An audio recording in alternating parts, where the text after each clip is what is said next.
Ashamaniacs.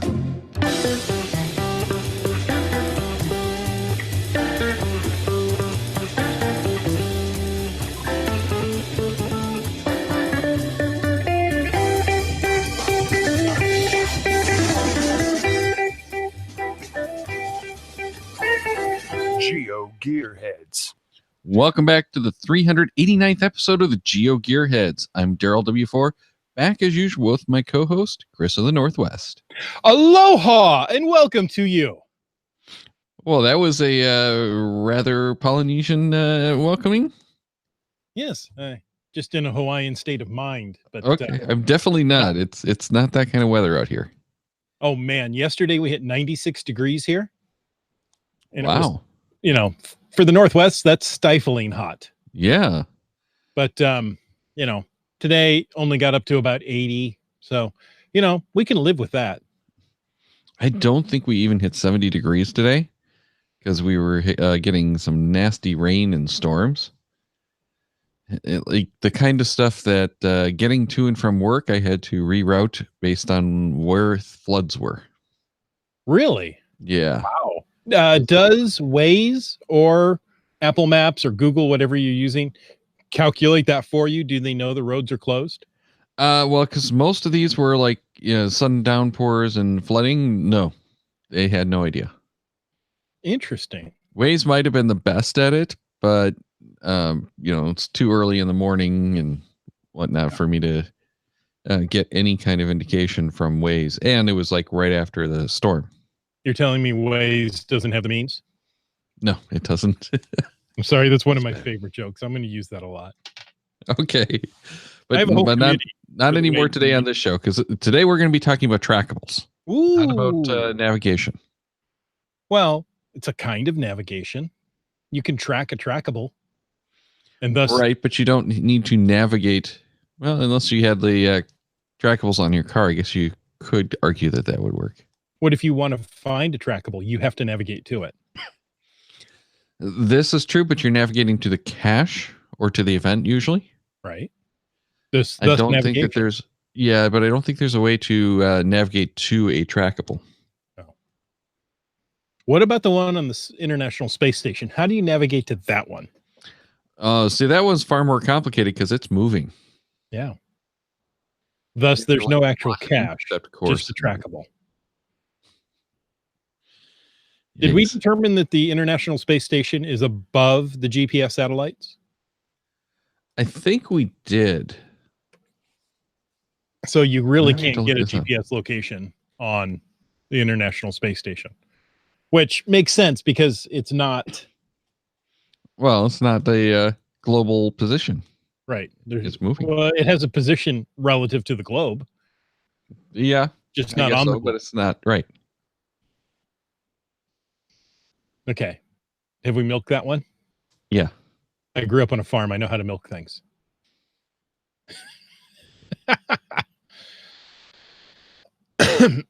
So, trackables. Darryl, I want everybody who's listening to sit down because you might find this shocking. I don't really understand trackables all that well. Okay? I get the whole concept. You get them, you log them, you drop them in, and I get that. But there are some settings in trackables that I don't care how many times I've been told, it just doesn't stick in my head. All right. I need notes. I need help. And I know that's going to shock some people that I don't understand something. Okay. I'm going to give up on searching for the GPS trackable height right now. Oh, here we go. 254 miles for the ISS and 12,550 miles for GPS. Ooh, wow. No, so it's definitely within range of the GPS satellites. Yes, it is. Thank you for that, Limax. Limax, a resident rocket scientist. I am. What is the fuel burn difference between those two distances? That's a good question, and I'm not sure. It depends if it's an American or European rocket. Yeah. Where it's never mind. That, right? I do. Yes. At least you don't have the giant dead parrot laying in your backyard or anything. But getting back to trackables, one of the things we wanted to talk about today was doing the discoveries and such, since it is that mega and giga season, and you're finding a lot of those trackables on cars and everything. Mm-hmm. Or bad jokes going in the chat room. Sorry, guys. Anyway, so we figured we should talk a little bit about it because it seems to be more popular again lately to discover trackables. It is. I used to spend a lot of time in the parking lots instead of the events, logging all the cars and such, and realized, you know what? I enjoy the people more. I'm going to go in and talk with them. Well, I do a little bit of both, and I really enjoy the parking lots because it's kind of like a game of hide and go seek. Yes, it is. And it kind of drives me to the parking lot many times when, it's like the trackables are calling. Did you literally say it drives you to the parking lot? I did. Yeah. Okay. I wasn't going to let that slip by. I didn't think you would. The trackables are calling, I must go. It's kind of that sometimes. It's like, I know there's hundreds of cars out there. I got to see how many of them have the tags on them. And the cool thing is you can get like the magnetic tags. So it's something that you can slap on the car. On the rental. Yeah, exactly. That you've taken there. So it doesn't have to be one on your car that, is always on your car. It's like the weekend adventure tag. There you go. The static clings would work as well. They're just a little harder to transport. You got to put them, between, I don't know, something like wax paper, because you don't want lint to get on them, which they quickly will. But those can go from car to car too. And that static cling will hold up well, just a quick washing. Yeah. I've not had as good luck with the static stickers over time, but I still have some of my original magnetic trackables. I don't use them as much now that I actually put real trackables on my car. But next year, 2020, I'm sure I'll be bringing those along for the flight. What do you mean real trackables? Like the stickers with the... okay, so vinyl stickers with adhesive? Yeah, and most of them are... I shouldn't say most. I have some of them that are the cut ones. Mm-hmm. They don't tend to last as well. So I've got two of them that you can't even read the trackable number anymore because the little bits have come off. Silver Sharpie. Well, it's white, but they're on the window, so I don't want a Sharpie on the window. But the reflective stickers, I think these actually came from some of those grab bags at geocaching.com. Mm-hmm. Those, it's the solid piece of vinyl that's already pre-printed. Yeah, that's rather than the cutout vinyl. Right. Gotcha. So yeah, it's that's my preference, and those scan better with things like TV scan, which we'll have to get into as well. But so you've got all of those different types that you can put on the cars. They even have some made for the down tube of your bicycle, so you can make bicycle trackables, walking sticks, and one of the favorites at the events lately have been the tattoos. And I seem to recall one of your co-hosts recently talking on a different show that they might be doing a tattoo booth at the next Geo Woodstock with the trackable. That has been mentioned. You got to be careful where you get the trackable tattoo. You don't, on an arm or a leg is okay. Maybe a shoulder blade, but anywhere else, it starts getting awkward when you have to take pictures of body parts. It's probably awkward no matter what. Body parts, GSM ×2 says Darryl's missing his bits. Yes, but only in my trackable. I think he's referring to trackable codes, but since we were talking about body parts, I thought it fit better there. Yeah. Well, and when we're talking about the tattoos, remember there was a gentleman in Germany, if I remember correctly, who actually had a NFC tag implanted with a trackable. So it was like in his finger. Wow. I did not recommend doing that. Yeah, this is like probably 5 or 6 years ago. Now, there's a gentleman in my town here that claims he's the most trackable man. Okay. And, so when you meet him, he'll hand you a business card with front and back trackable codes on it. Yeah. Yeah, and I've seen a number of people who will have the trackable hats or jackets where it's, just tons and tons of trackables. And some of those people have interesting ways to distribute that, short of just handing out a sheet of paper. Mm-hmm. My favorite is the Google spreadsheet, because that automatically publishes. You can keep it updated. And people who want to do the log them all, the not TB scan, but Project GC. Project GC or oh, come on, Chris. Log them all. That's the other one I think you're thinking. Yes. What's the database? Oh, GSAC? GSAC. Yes. Yeah, you can just copy the column out and do it.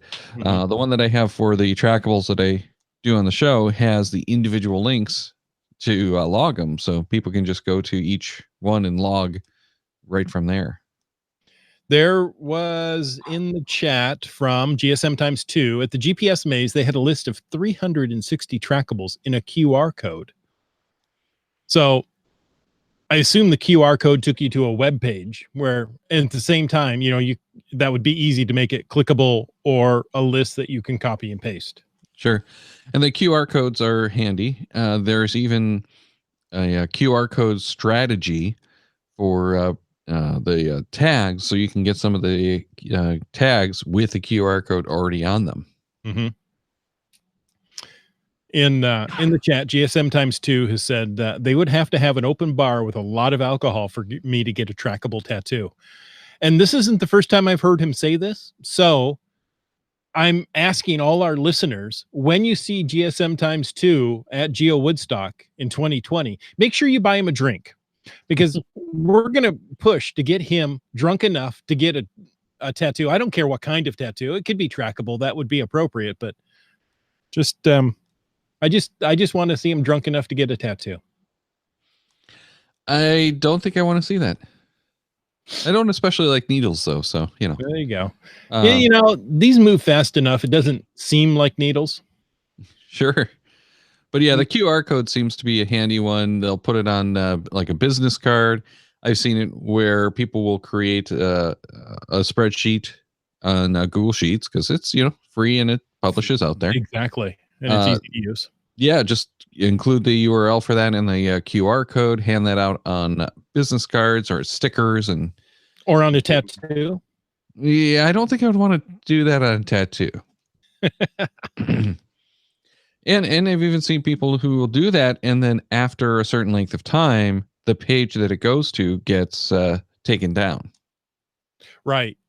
So it's only a limited time that if somebody comes across those, or you say, here, somebody in Germany, you should get all these trackables, and it's already gone.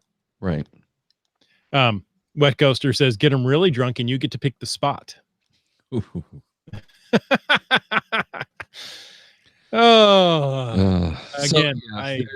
TMI. Yeah. I don't want to know. There's jewelry too. That's one of the discoverables that we didn't mention. I've seen we have actually even have GX Proxy had some broken heart kind of pendants. So, Renee and I each have one half. Each one is trackable. But then there's also like the earrings and necklaces that have the trackables in them as well. So all kinds of stuff that's trackable. And at events, you sometimes just have to run around and ask people if they have any trackables for you to discover. Yes. And people who have trackables absolutely love to share that they have trackables. Yeah. Yeah. And I've run into some people who have them, but won't share them without a challenge. So, they'll ask you for some code word or for the answer to a question, and then you get to discover the trackables. That makes it a little bit more entertaining, but at the same time, at a mega event, I don't want to go around doing that. Well, maybe if they gave me the trackables. See, that's what we should have done with the trackables last year at Geo Woodstock. What is that? Secret word, or answer the question, and then you get the Geo Gearhead trackable. We've done that before. Mm-hmm. And I'll tell you, the word gets out pretty quickly. Yes, it does. I said, somebody told me to come over here and say this. I don't know why. Oh, well, then you don't get anything if you don't know why. Yeah, but it's fun for sure. And how many people do you know who have gotten those kind of trackables and activate them right at the event now? Well, that was the next thing I was going to ask you. Do you think you should activate them right away and be able to share them? Or is it something that, you typically are going to take home? I think most people are going to take it home and deal with it later. Those of us who are into the trackables, it's pretty much, we want to get it activated and out there right away. Okay. So, Geo Woodstock, I got a couple of trackables activated and put them around in my car right away.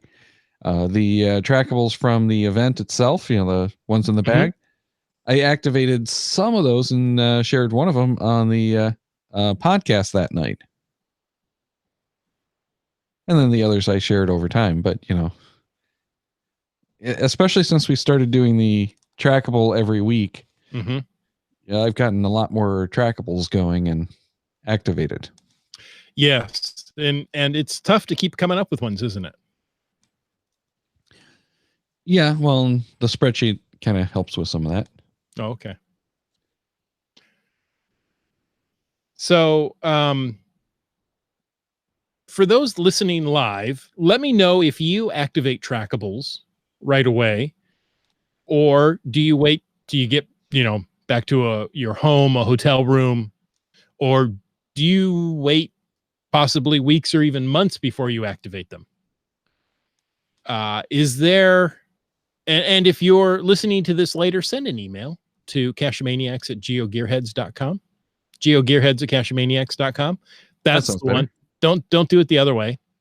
geogearheads@cashmaniacs.com, and let us know when you typically activate trackables. And also, GSM times 2 wants to know if you move trackables or just discover them. And that's a good question because, well, most people I know, trackables are really just about the discovery anymore. They're not moving the trackables. And if they do, it's from cacher to cacher at events because they go missing too frequently in the wild. How about you, Chris? Are you moving trackables? No. I learned years ago I don't do that well.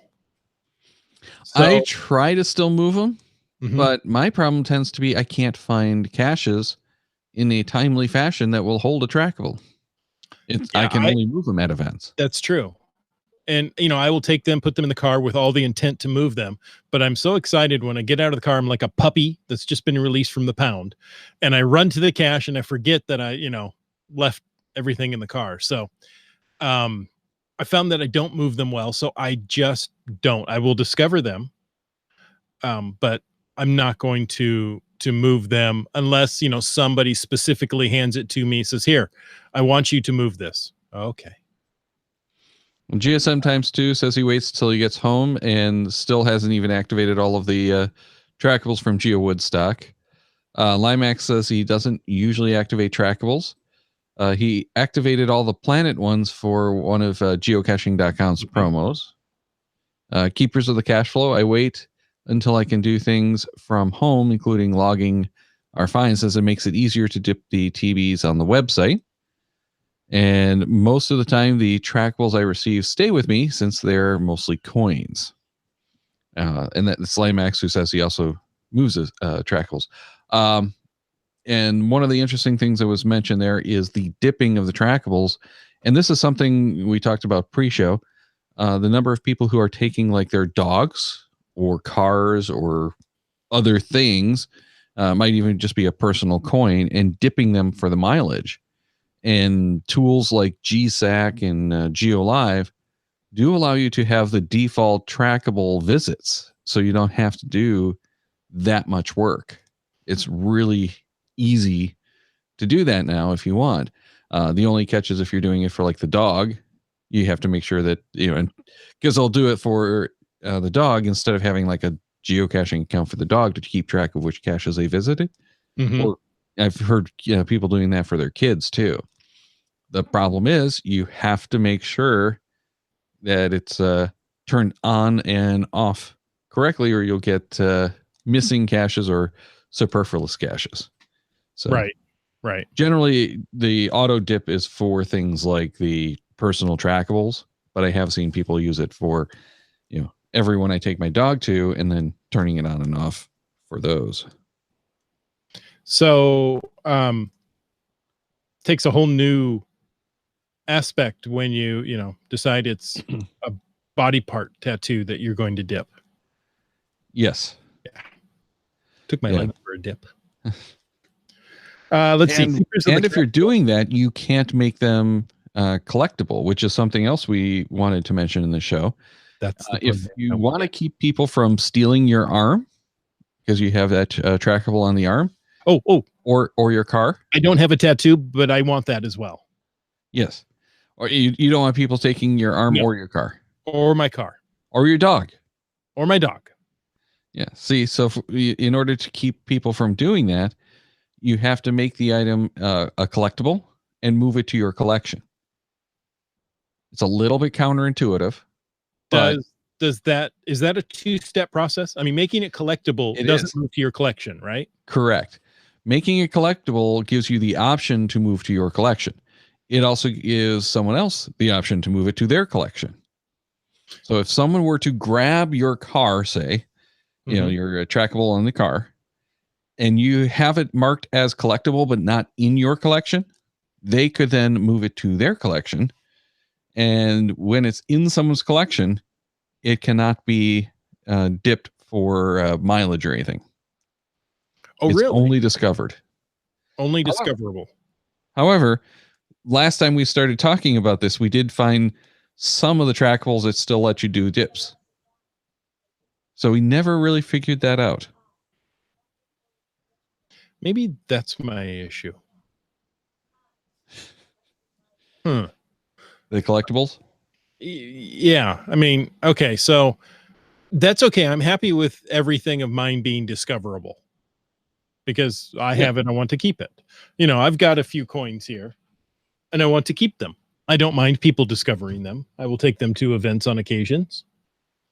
But if somebody accidentally grabs it, and they've done that with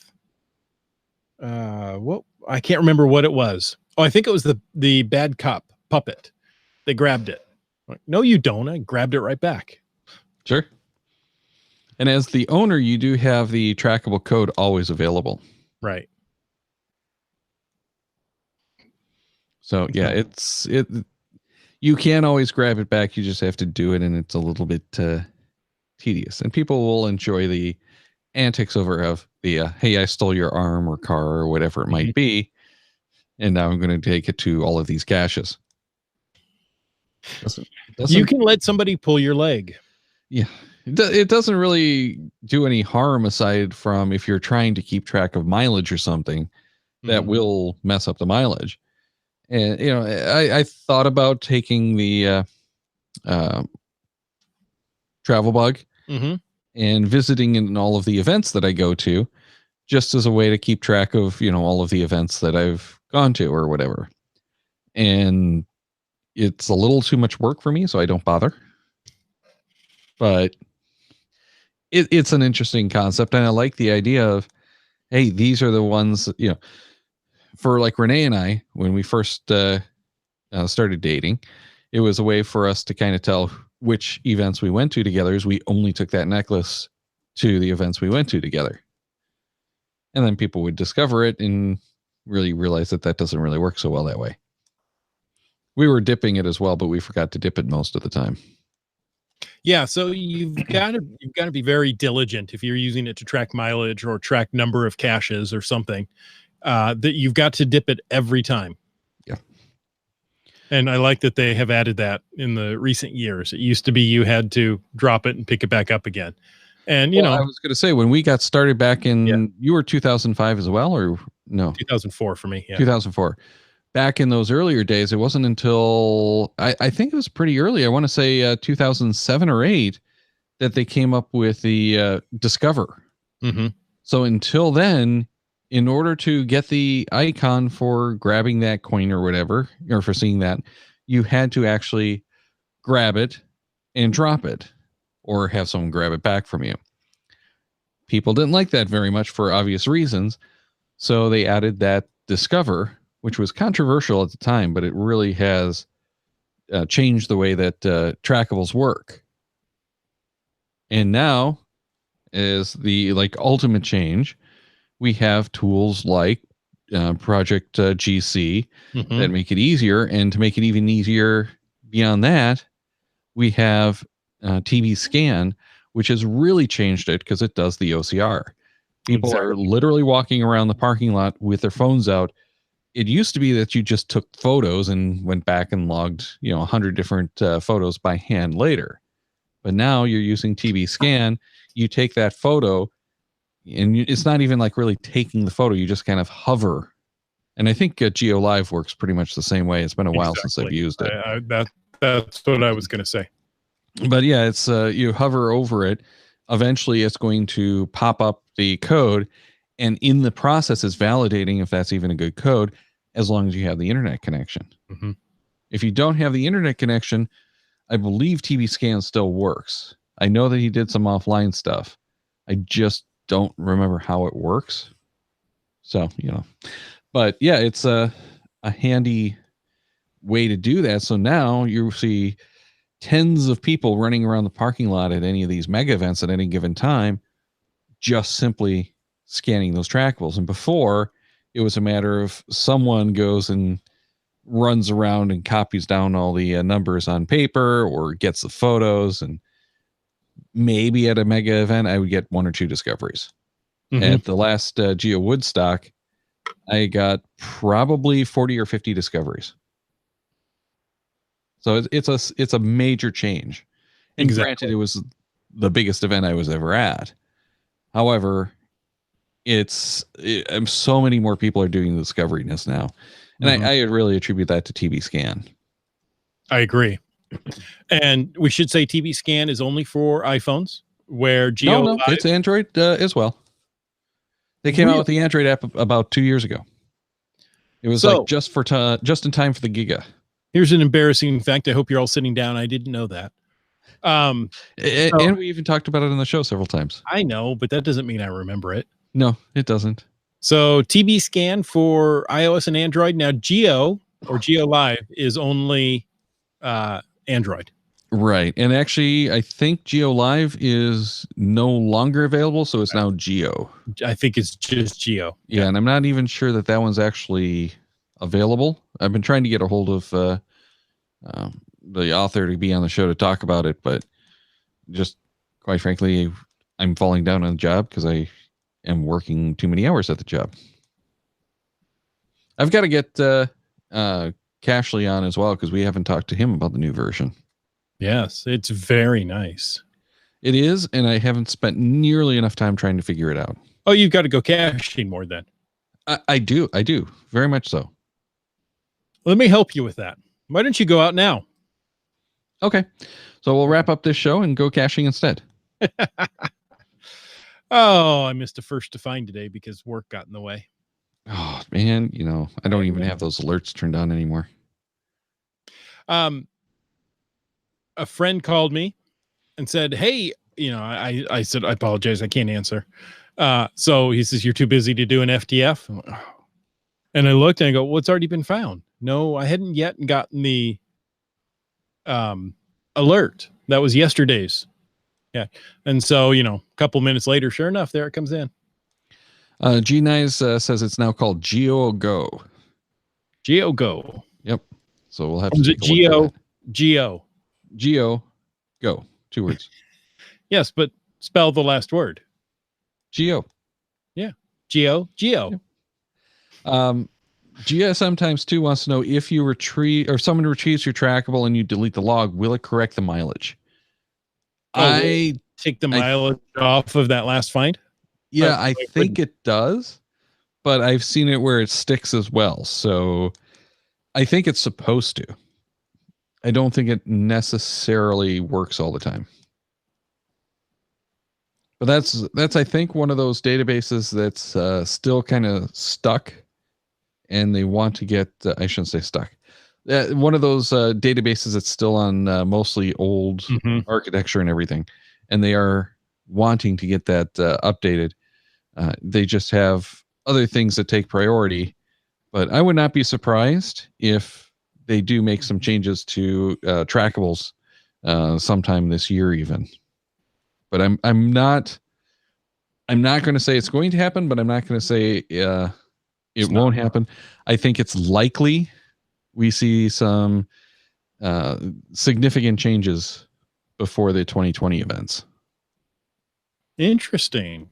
I hadn't thought about that. They've been talking about some changes to trackables and the way they work, but last I heard anything from anyone at geocaching.com, they weren't talking about it. Okay. They're talking about it internally. We've heard some of the, these are some of the problems and we're trying to figure out how to address them, but they're not actively talking about, they're looking for internally solutions is the way that I gather. They're not even so far as to talking about architecting, if that makes sense. Mm-hmm. So yeah, I'm very anxious to see some changes because I think that at least the database needs to have some fixes made, and the interface to that database needs some updates, like making the collectible more user friendly, because it is very confusing. And I'd like to see more control with the API. Like what? Like activating a trackable that has not been activated. Right now, you still have to go to the website to activate, which makes sense. But being that we're doing so much in the apps anymore, I'd love to be able to go into the log function, not the discover function of TB-Scan, and those who use TB-Scan will recognize that, and scan my new trackable and activate it right there. Okay. You alive there, Darryl? I am sorry about that. Yeah, my bronchitis has come back today, so I'm fighting that now. Yeah, that would be great to be able to do something like that. Now, would you be okay if that was part of the app, or do you want it to be its own separate app? No, I'm fine with it being part of the app, and I'd rather have it part of the API so it's available to all the apps, because we are getting into this new world where everything is so much in the apps. And I think fewer and fewer people are going to the website, so it makes sense to get it out of get the lock out of the website, the lock-in out of the website, so that it's available to the apps, because that's where most people go.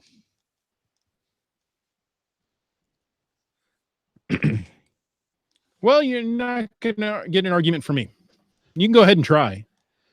No, I don't think so. I think everyone who's listening to this show is probably of the same mind on that. And I know a lot of people who are still arguing that we should have cache listings available, do the postings in the apps. That I can see the argument to not do. But I do want tools for editing and such available on the phone. How many times have you talked with people, at least if you haven't done it yourself, where you go out and have to disable a cache or re-enable a cache, and at least you can do some of that through the logs, but really you need to get into the website to do the serious stuff. Right. Yeah. So there, other than TB Scan and Geo Go, I don't know of any other apps that deal with trackables like that. I don't believe there are, but I'm not going to say there are not. I have to look. And actually, we haven't confirmed that Geo Go, because it's supposed to be a total rewrite, actually does do the OCR. We think it does, but we haven't tried it, so we don't know. But it is probably something we should talk about a little bit, is what that workflow is in TB Scan, because that has become so popular. And a lot of people don't understand how that really works. Now you can discover. Yes, there's two different modes on, but you can't do the OCR. No. Right, and that's what we're talking about, is the OCR, because that's really what makes it so easy. There is a scan in Cachly that will read the QR codes. Exactly. So if you have one of those QR codes, you can at least scan that in Cachly, but it doesn't do the OCR. But the way that TB Scan works is there's two different modes. There's the log mode, which is like a one scan and pick up, drop, whatever. It's just the logging for Trackable. But the one that's more interesting is that Discover. And that's where you can scan a whole list and discover it. However, that is a premium feature to do more than 5, I think it is. So you have to pay to upgrade. And it's worth it if you're going to do it, because I want to say $299 to do the upgrade. Right. And it is worth it. It's a one-time cost. Right. And I think that's true on both Android and iOS. It's, $3 basically to do that, or equivalent in whatever country you're in. But it gets you the full abilities, which are locked normally, because if you do the free version, and there is a free version that you can kind of give it a shot, see if you like it. We'll do like the 4 or 5 trackables, and then it stops, and then you have to submit and do it again. If you do the full version, I don't think there's really a limit, but there is like a practical limit. So I only go for like 20, maybe 30 trackables at a time. Mm-hmm. And one of the cool things that you can do with TB Scan is share that list. So I will send that list to myself sometimes, just in case something goes wrong. I can take that list back to Project GC or to log them all and run it through there, or send it to Renee so she can log all of those. Right. So here's a list of what TB Scan Pro gives you. Is no limits to when discovering, scanning images from your photo library. Oh, which is also handy. Right. Retrieve and grab trackables, save your favorite logs as templates, change the date of your log, only discover selected codes, and export a TB code list.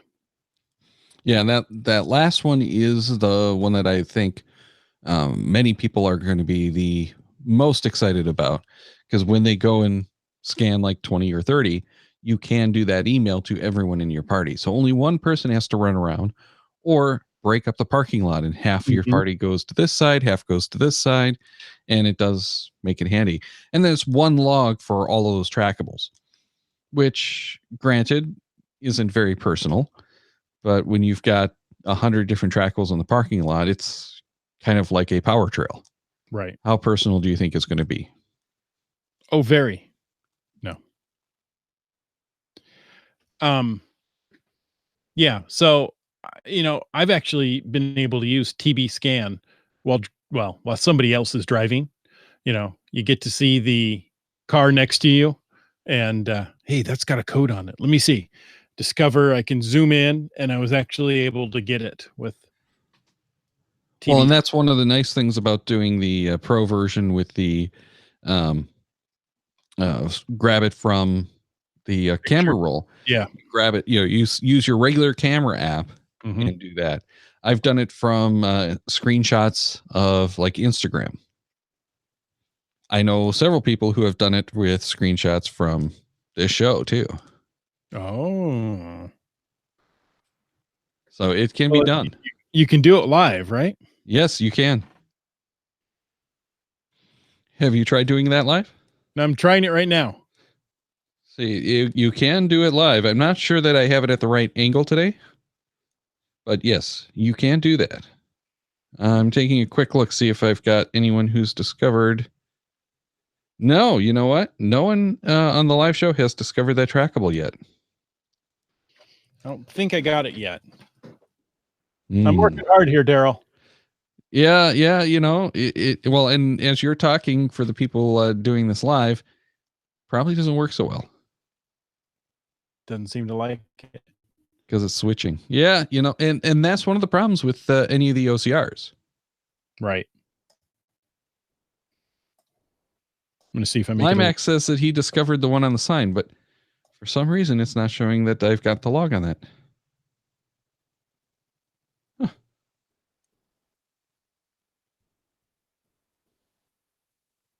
It's not doing it, Darryl. Wow. And you know what else I know? I am so unsteady. Yeah, and low light and everything does have an effect. When you are using the birthday card coin Limax.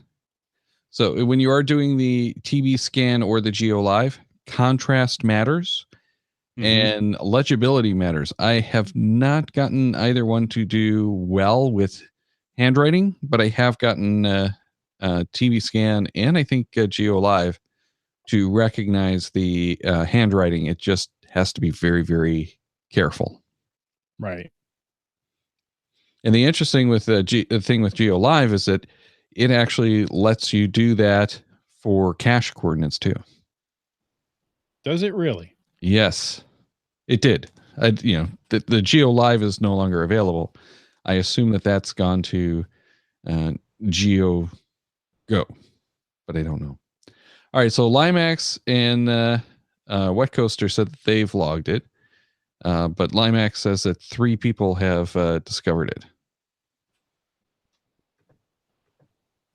So there you yeah, interesting. So yes, contrast matters. So if you have a coin that maybe has the tracking code on the edge of the coin in the same material, just stamped out, say the shiny gold, right, on the side of a coin, and the tracking number is just stamped into that shiny gold. I've had TB scan go, I don't know what to do with this. It can't get the contrast there. Now, if it's printed, and say black on that shiny gold, pulls it every time. Well, we do have at least 5 people who have discovered it, and you actually discovered it tomorrow, Chris. Yes. How did you do that? I'm from the future. Yes. I didn't think I'd let you discover in the future. I don't know. I had to type it into TB scan. So let's see. Continue. I'm thinking your time zone is either off or not detected, so you're in GMT. Let's see. BDV. I got to do it again now. Okay, continue. It says 6:13 at 6:54 p.m. Interesting. All right. Well, I think that's enough of that. It is getting late. I got distracted with shiny things. Yes, it is getting late for me, and I got to get up early, so I want to still get the show out tonight. Why don't we wrap this one up? And we've got some good stuff coming up on future shows. We don't have all of those available just yet, but in 2 more weeks, we are going to do another randomized show. So send in all of your comments on the trackables, all of your comments on the appropriate cache placements. We've got a ton of stuff kind of in the wings just for that show already. You need to send that to geogearheads@cachemaniacs.com. You know what's better? Check the Cachemaniacs website at cachemaniacs.com for more on the Geo Gearheads, including show notes for this and all of our episodes. We love hearing from our listeners. So leave us feedback by emailing GeoGearheads at CashManiacs.com, or through the many channels of social media. Your support helps keep the Cash Maniac shows coming. Please consider becoming a patron through the link on our website to support the Cash Maniac shows. Geo Gearheads is produced by Chris Umfenauer and Darryl Wattenberg. The show is copyright 2019 by Darryl Wattenberg.